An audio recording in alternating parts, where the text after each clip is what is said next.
So magpapalit tayo ng wheel hub bearing. Ayan, ito yung papalit natin mga kadon mekaniko. Ito yung brand nyo na bearing.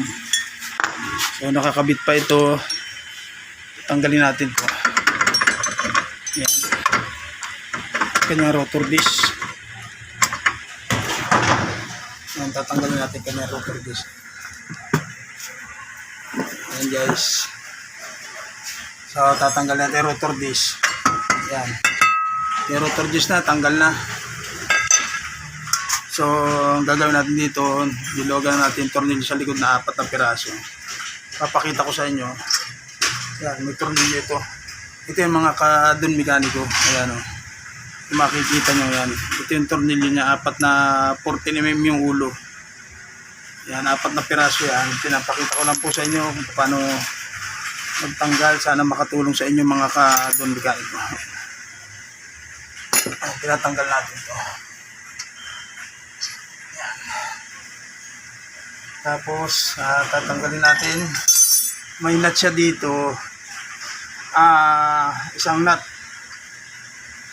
Ito sa ano ng axle, sa 4x4 niya. Ayan. Pupukyan natin, tapos pupukyan lang natin dito. Kasi nakadikit yan eh. Para umatras yan mga katumigan.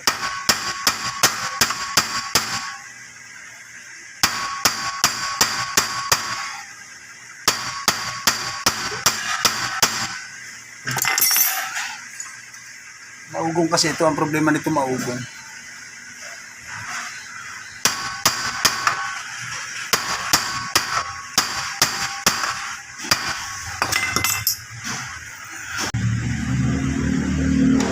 Kinakalawang kasi yung likod dito mga kadamihan ito.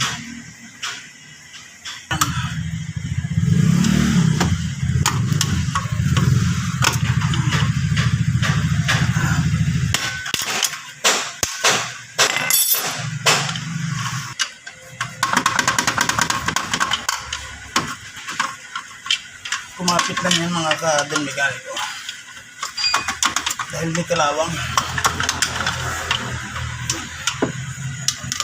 Guys, ayan o, makikita nyo yan mga kadon mekaniko. Ayan o, palit buo lang yan, tanggal buo.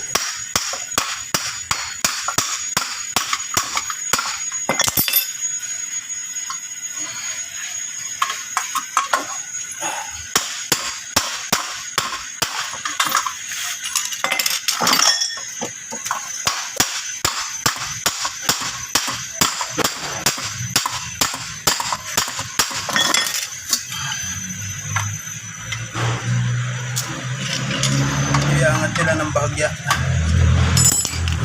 kasi may tinatamaan. Iangat nila ng bahagya. Ayan. Ayan. So maugong ito mga kadon mekaniko. Ayan. Ito mga kadon mekaniko. Ayan. Ito yung papalit natin bago. Ayan. Ayan mga kadon mekaniko. Sasalpak na nga natin itong bagong wheel hub bearing. So, ganyan gagawin natin. Isentro lang natin dito. Kasi sakto lang ito rito. Ipoporma muna natin siya.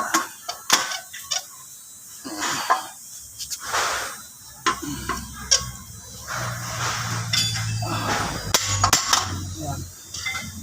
Nakaguide na siya mga kadon mekaniko. Tapos papasok natin siya ulit. Ayan.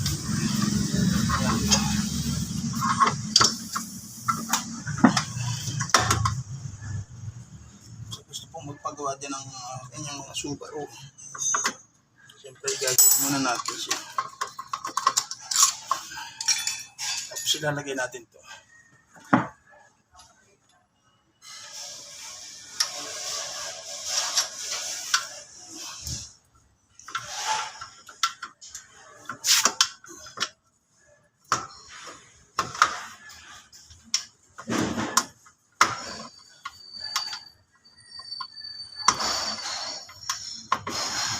Huwag mong manahog. Ayan mga kadon mekaniko. Ayan. Anuhin natin to. Hinagpitan na natin tong likod niya. So, 4 na tornilyo lang yan mga kadon mekaniko. Tapos ilalagay na natin itong kanyang nut. Wait lang. Ito lang mga kadon mekaniko. Isasalpak na lang natin ito. So, naka-ABS to before siyempre kayo baklas, magtanggal kayo ng battery, terminal ng battery mga kadon mekaniko. Yan, siyempre tanggal yung kanyang negative. Yan, may ginagawa pa rin tayo dito. Magpapalit tayo ng headlight bulb. Ayan, Subaru HB. Yan. Mga ginagawa natin dito sa Donmec mga kadon mekaniko. Yan. Dalawa nasa labas. Ito po yung shop ko. Yan. Yan. Donmec Auto Repair Shop. Nandiyan po yung number ko. Yan.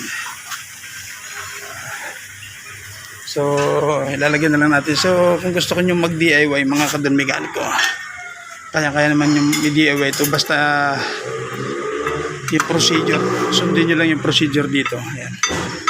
Okay, ganyan lang pagpalit ng bearing dito sa likod nitong Subaru SB. Kasi yung harap naman ito, press type ito. Pinipress yung bearing nito rito. Ayan. Kung bago pa lang kayo sa akin channel, please like and subscribe. Don_Mekaniko TV. Maraming salamat po.